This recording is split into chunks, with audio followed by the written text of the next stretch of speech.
नमस्कार मेरे प्यारे गाँववासियों। आज मैं आपसे कुछ बातें साझा करना चाहता हूँ। यह राजनीति या चुनाव की बातें नहीं है, यह हमारे गांव की तरक्की और बच्चों के भविष्य और समाज की एकता की है। हमारा गांव एक परिवार की तरह है, लेकिन जब परिवार के लोग आपस में बढ़ जाते हैं, रंजिश और ऊंच नीच में फंस जाते हैं तो तरक्की रुक जाती है। यही आज हमारे गाँव में हो रहा है। आज भी कुछ बच्चे नंगे घूमते हैं, पढ़ाई लिखाई पर ध्यान नहीं है। यही सबसे बड़ी कमजोरी है।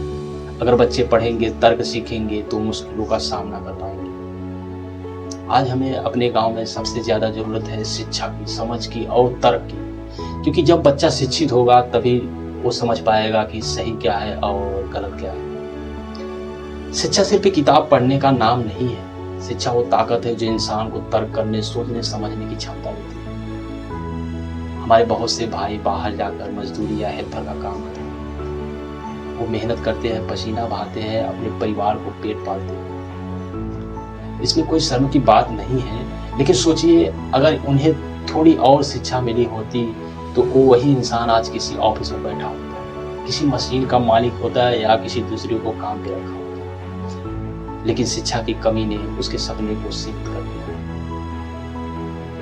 लोग घर पे कहते हैं बेटा कमा रहा है, ठीक है, पर बाहर की दुनिया में वही बेटा दूसरों के नीचे काम कर रहा है, क्योंकि उसके पास ज्ञान नहीं है, कागज नहीं है, डिग्री नहीं है, समझ नहीं है। हम में से बहुत से लोग पढ़ नहीं पाए हैं। किसी की मजबूरी रही होगी, किसी की हालात हो सकता ना सही, लेकिन इसका मतलब ये नहीं है कि हम अपनी अगली पीढ़ी को भी अंधेरे में रखें। अब हमारा फर्ज बनता है कि हम अपने बच्चों को पढ़ाएं, उन्हें समझाएं कि शिक्षा ही सबसे बड़ा हमारा हथियार है। गांव में चुनाव नजदीक आता है तो अचानक हर तरफ पोस्टर, बैनर, झंडे, वादे नजर आने लगते हैं। हर गली में एक नया नेता पैदा हो जाता है। हमें ऐसे युवाओं की जरूरत है जो पोस्टर नहीं, अपने काम से अपनी पहचान बनाए। आज अगर गांव में नाली टूटी है, सड़क गंदे हैं, बच्चे बिना स्कूल के घूम रहे हैं, तो पोस्टर या भाषण से नहीं, काम और नियत से ठीक हो। मेरे प्यारे गाँववासियों, सरकार हमारे लिए बहुत सारी योजनाएं लाती है, लेकिन अफसोस हमारे गांव में बहुत से लोग इससे वंचित रह जाते हैं, क्योंकि उन्हें ठीक से पढ़ना लिखना नहीं आता, इंटरनेट का इस्तेमाल नहीं आता और जानकारी भी कोई सही तरीके से देने वाला नहीं होता। यही वजह है कि योजना जो फ्री है, जो सरकार आपके लिए लाती है, उसका भी असली लाभ आप तक नहीं पहुंचता। यहाँ सबसे बड़ी जिम्मेदारी किसकी है? हमारे गाँव की युवाओं, उन नेताओं जो खुद को समाज सेवक कहते हैं, युवा नेता कहते हैं, लेकिन सच्चाई यह है कि कई युवा नेता खुद ही नहीं जानते कि योजना का लाभ कैसे मिलेगा। फिर वो गाँव वालों को क्या बताएंगे? नेता बनने का मतलब सिर्फ पोस्टर लगाना या भाषण देना नहीं होता। नेता बनने का मतलब गांव के हर गरीब, हर किसान, हर महिला, हर बच्चे, हर सरकारी सुविधाओं को हर इंसान, हर जरूरतमंदों तक पहुंचाएगा।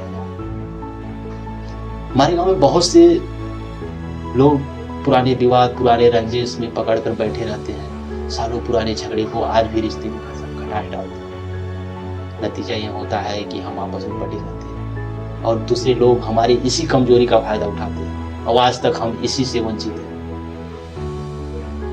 हमारे गांव में बहुत से अच्छे लोग भी हैं।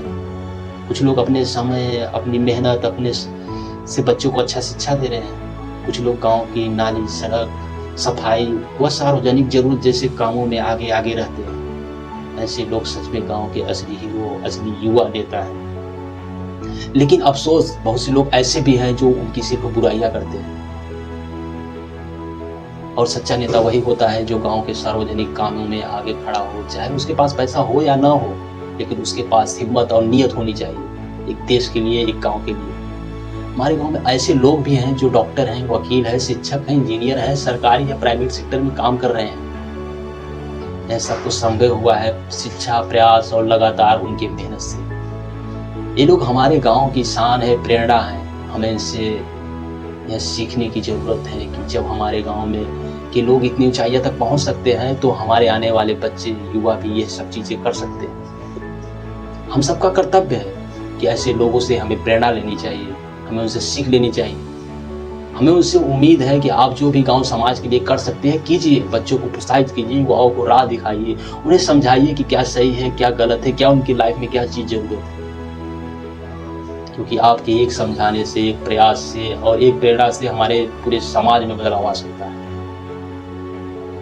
हमारे बुजुर्गों ने हमारे लिए बहुत कुछ किया और किसी वरदान से कम नहीं। उन्होंने खेती में पसीना बहाया, मजदूरी की, खेती की, हल चलाए और हमें एक नाम दिया, एक पहचान दी बनाने के लिए। लेकिन जो वो नहीं कर पाए वो उनकी कमी नहीं है, वो उस वक्त की हो सकती मजबूरी हो। उनके समय में जो संभव था उन्होंने वह सब किया। उन्होंने हमारे लिए वो नींव रखी जिस पर आज हम खड़े हैं। लेकिन वक्त अब बदल चुका है, अब हमारी बारी है। हम कुछ नया कर सकते हैं, कुछ ऐसा करने की जिससे गांव का नाम हो, हमारा नाम हो, हमारे देश का नाम हो। हमारे पास वो साधन है, वो तकनीक है जो हमारे बुजुर्गों के पास नहीं थे। तो अब हमें पीछे मुड़कर नहीं देखना है, बल्कि आगे बढ़ना है, ज्ञान के साथ, एकता के साथ, भाईचारे के साथ, जोश के साथ, नए युवक उमंग के साथ। क्योंकि जब हमारी युवा पीढ़ी जागेगी तो गांव तरक्की करेगा, समाज आगे बढ़ेगा, हमारे आने वाली पीढ़ी आगे बढ़ेगी और हमें बुजुर्गों का सपना पूरा करना है। दुनिया बहुत आगे बढ़ चुकी है।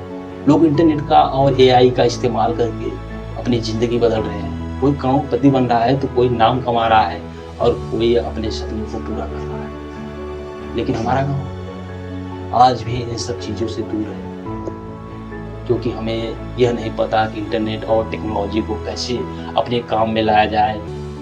जब हमारे गांव के लोग शिक्षित होंगे तब इन चीजों का उपयोग समझेंगे, तभी हमारा समाज आगे बढ़ेगा, तभी हमारा देश बढ़ेगा, तभी हम आगे बढ़ेंगे।